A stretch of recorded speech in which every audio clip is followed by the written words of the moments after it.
So I'm not here to talk about Paris today, nor about Missouri in the news. Certainly not here to talk about Starbucks cups. And I'm not even here to defend the philosophers from the welders. Reportedly, apparently, if you fancy yourself a philosopher, you are supposed to rise to the defense of the philosopher profession against the onslaughts of the welders, as brought to us by Senator Marco Rubio. I've read several, I wouldn't call them essays, call them weblog posts this week from haughty philosophers defending their importance to the economy. The welders, so far as I can tell, are too busy making a living to opine. This might tell us something if we're inclined to learn something, but I don't want to talk about any of that anyway. I don't want to talk about pain, even though the whole world is in pain right now. I certainly don't want to talk about division, even though half the people who are in pain are eager to highlight the differences that divide us. And God help me, I don't want to talk about vengeance at all. We're hearing too much about vengeance already, and it is a vengeance that is much alike to the crime, that the poor, sad idiots who blew themselves up in Paris, taking 150 lives with them, injuring dozens more, shattering the serenity for billions the world over, were seeking vengeance for their fallen comrades back in Syria. This is a near and far problem. They have carried their grievance very far from the putative cause of that grievance. And the hotheads on our side of the argument immediately want to repair to that exact same bogus argument in order to effect their vengeance on uninvolved innocent strangers. This is not propitious. Many bad things can happen, but bad things are not normal, and they are certainly not desirable. This is not the intelligent strategy to pursue in order to avoid bad things happening in the future. Instead, I would commend the affectionate display. I'm doing it all the time right now anyway. I've been doing it for a solid year. In my own way, you may not have noticed. I depend on people understanding what it is that I'm doing, and they almost never do. And I fancy myself as having a deep understanding of what other people are doing, and that's true no more than half the time. Half the time I really do see very deeply in what other people are doing, the motivations that drive them, what it is that they hope to achieve, what they want to have been seen in the way that they chose to behave. I think I may see this better than anyone about half the time. And the other half the time I'm not paying attention at all. This is my fault, my moral fault, and I know it. And I work hard to correct it. I've been working hard to correct it my entire adult life. I discovered this about myself when I was 19 years old.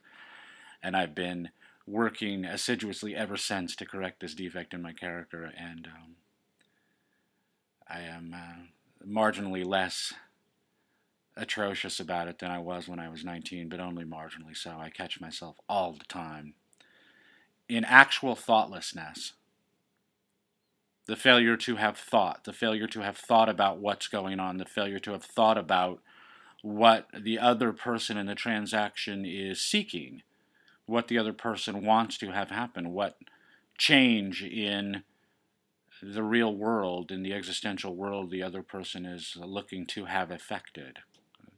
Very future perfect way of looking at grammar, but typically I don't do that. I'm aware of this, that I don't do that, and I'm working very hard to improve at it because I think this is the way that we will heal relationships, that me healing my relationships is my way of learning about how to heal relationships generally, and I want to talk about that instead of all the other things that I don't want to talk about. I want to talk about healing, and I want to talk about healing particular people. I wrote this week a post called The 5 Stages of a stand-up guy's life: invisible, expendable, untouchable, forgettable, and disposable. And if you want to add a couple more in there, I can do it for you. You want to insist that someplace in there, somewhere between invisible, untouchable, expendable, somewhere in there you were dateable. 3 cheers for you. 20% of men are dateable. The other 80% are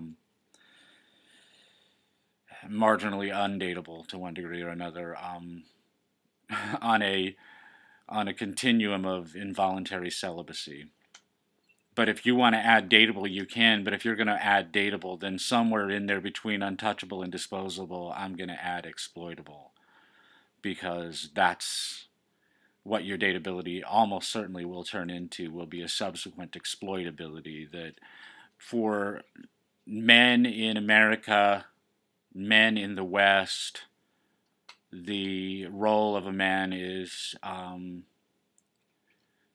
to be present, to be forthcoming, to be eminently productive, to be expendable in warfare, and to sit down, shut up, and keep out of the way the rest of the time until he manages to perish in a lonely and ignominious death.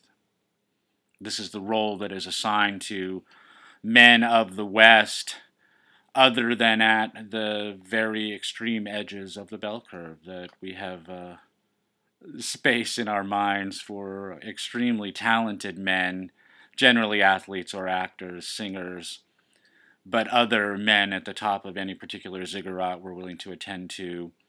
And the men at the very left edge of the bell curve, the really outstanding psychopaths, get a lot of our attention, both from the criminal justice system and from the most underfathered kind of women.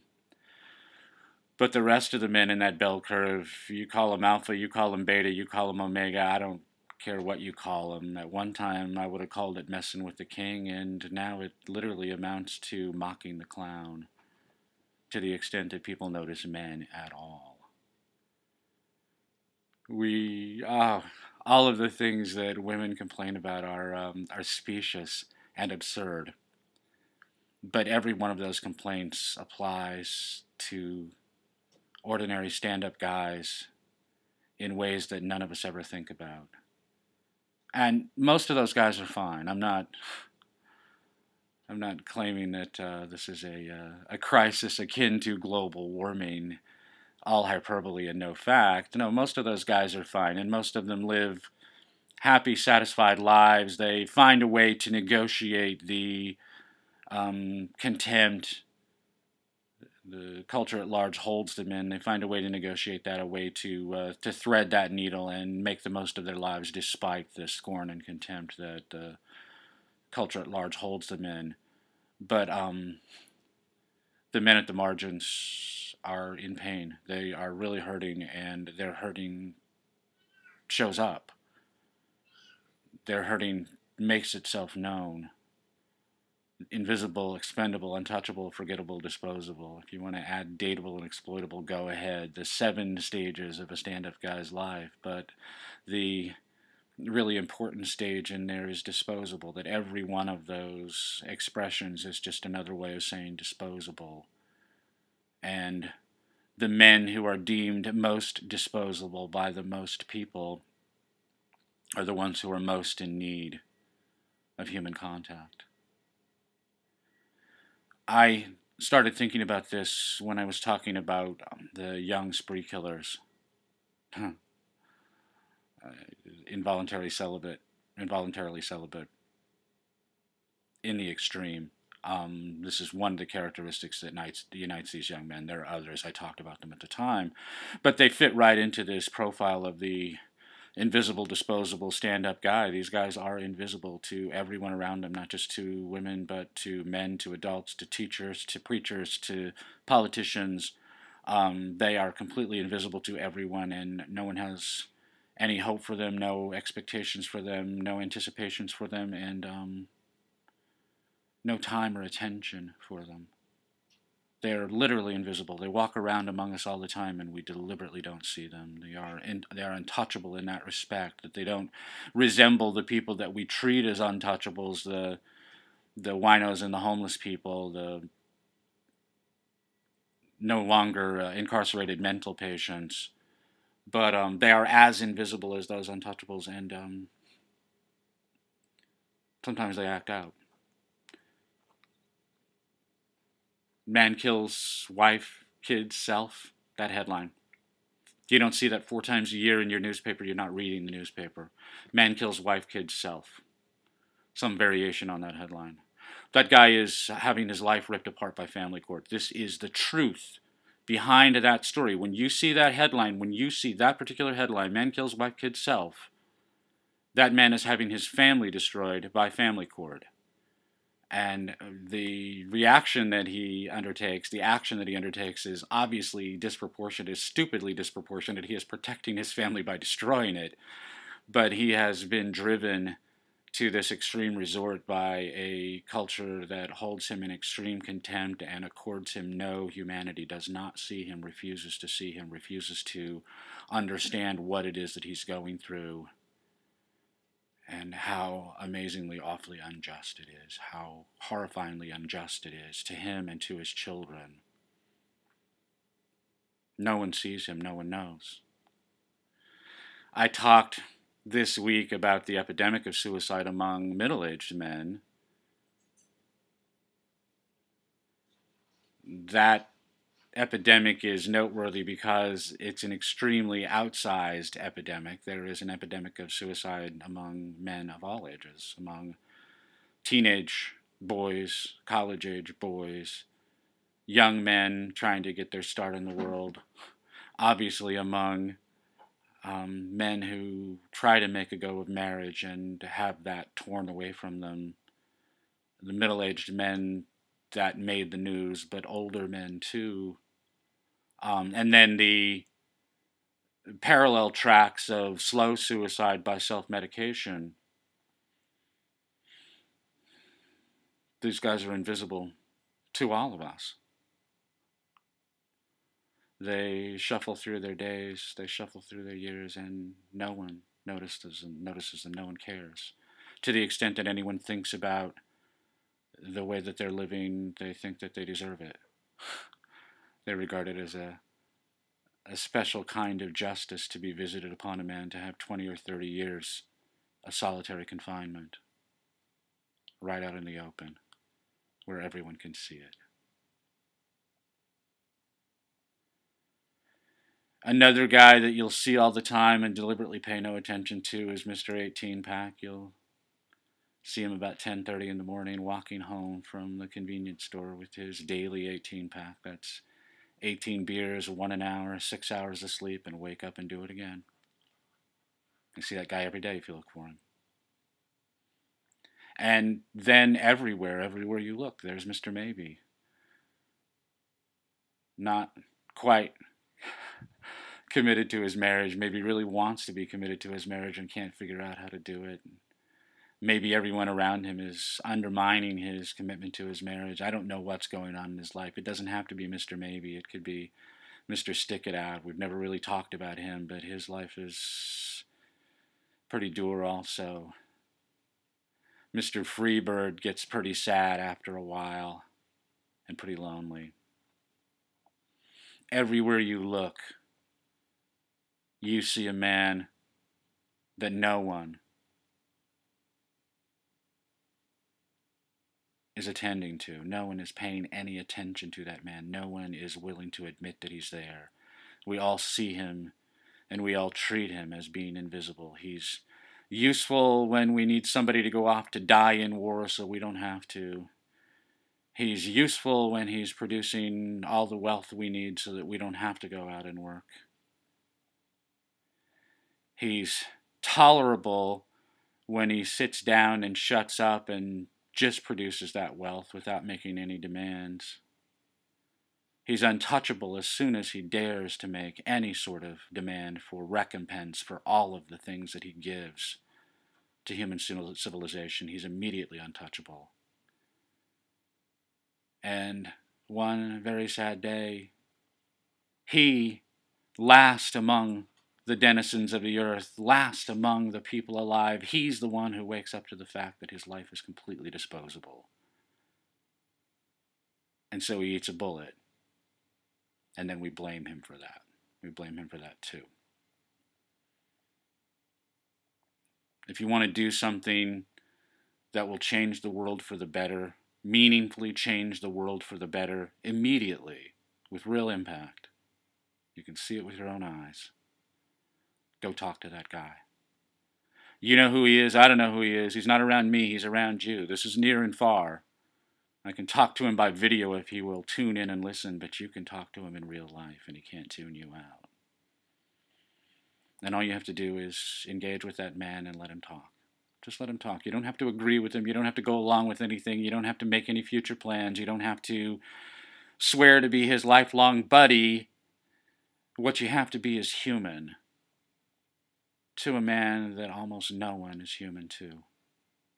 Share your humanity and rejoice in his. Share in his. Celebrate his humanity. Let him know that he's not alone in all this, that he's not forgotten, that he's not a disposable man.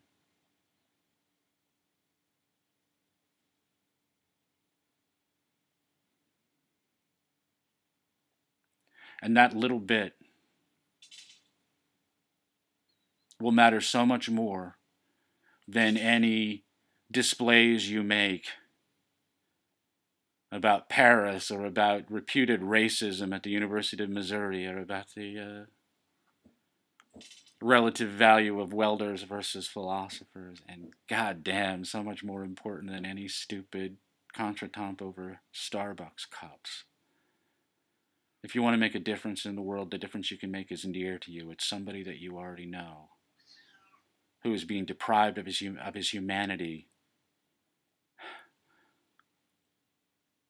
by a conspiracy of scorn. Unintended cruelty, the most vicious kind of cruelty you could imagine, and completely unintended. No one intends to be cruel to these guys, and yet everyone is. And you have the chance to reverse that tide, to change that, to make a hugely significant change in one person's life. There are 7 billion people on the earth. You can't heal all of them. But right now, you know of someone's life that you can make better just by acknowledging his humanity. And that's what you should do to change the world. This is the Church of Splendor. My name is Greg Swan.